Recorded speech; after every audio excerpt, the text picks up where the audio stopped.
What's good, Washington Commander fans? All right, it's been a hot minute before since I drop any Commanders news. We all know that this Sunday, this Thursday, is the NFL season. The Washington Commanders will be playing on Sunday, the Arizona Cardinals, which I will be in attendance there. But right now, I'm about to drop some news for y'all. It seems like the Washington Commanders has been they hosting um, Jamison Crowder. Now we all know Jamison Crowder was there back then um, with the team for a hot minute, but nevertheless, um, with the situation with Terry McLaurin right now is kind of like making it a little bit challenging where they have to seek a little bit um, um, extra wide receiver depth going into this game. Now, would they need Terry for this game? Probably not.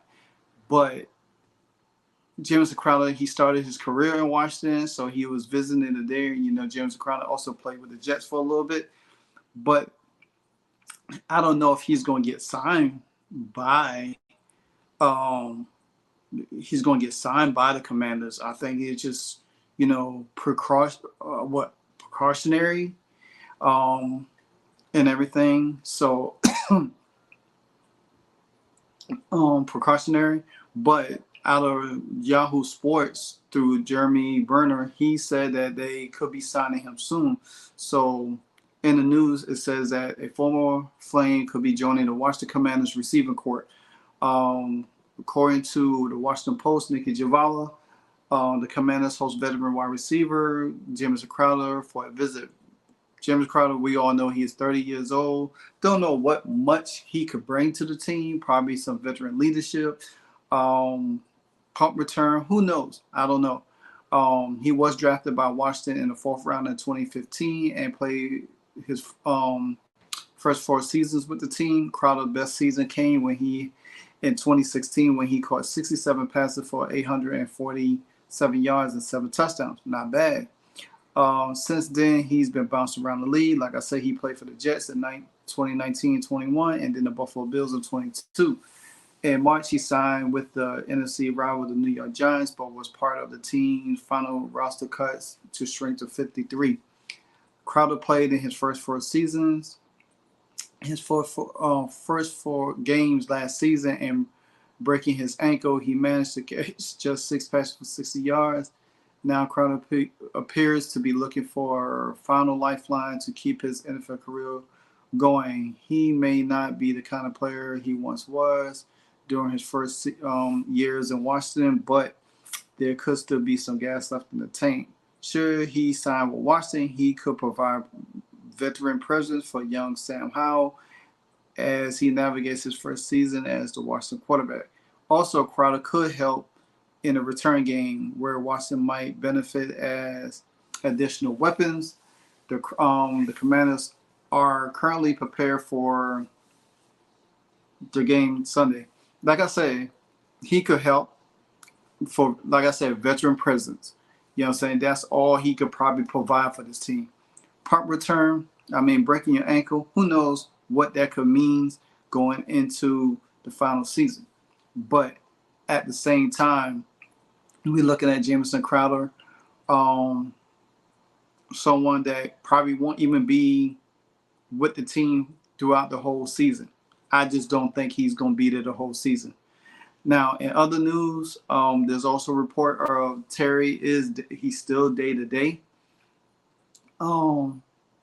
and the team could, by bringing Jamison Crowder in, the team could be preparing to be without Terry McLaurin the first game of the season due to a turf toes he had in the preseason. Now, I've also written about this in my article on Regal Rags, which I will probably pin into the description. You can also read that. Read that also. But they hoping there's optimistic for him to come back, even though he's day to day. Nikki Giovanni also reported from the Washington Post, said that McLaurin is progressing in his recovery and still is considered day-to-day, while before the initial report said that the team was optimistic. Now there's hope. Now there is hope, yet uncertain. We all know that Terry had 77 receptions, over 1,000 yards, and 5 touchdowns last season, and was named to his first Pro Bowl. Now, missing the first game of the season could be, it won't be as bad. I think long as we could get him back, I think we could beat Arizona and Philly without Terry McLaurin. As long as we get him back by the Buffalo game. If we could get him back by the Buffalo game, then that will bode more well than anything else, because I think having him for that game means more. Now, there's still ain't no word on Chase Young at this moment. Chase Young, he could miss the first 4 games due to a stinger he suffered in preseason. But we still had depth at that position like we did last year. I mean, we could play without Chase Young. We did it last year without him, and I'm sure we could do it again this season, starting off the season. I think we have, like I said, I think we have well enough that we could cover that with Chase being out. There's also been some other moves. I think within the Washington organization, they have made some coaching. Excuse me.